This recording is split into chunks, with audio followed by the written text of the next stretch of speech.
How to find recently deleted posts on Instagram Lite. Hello guys, in today's video I'm gonna show you how to find recently deleted posts on Instagram Lite. First, then open Instagram Lite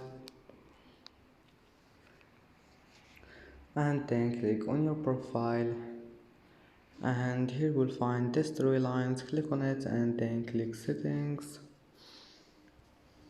and here we'll find this one here, account. Click on it, and here we'll find the recently deleted. Now just click on it, and as you see here you can find the recently deleted content, and that's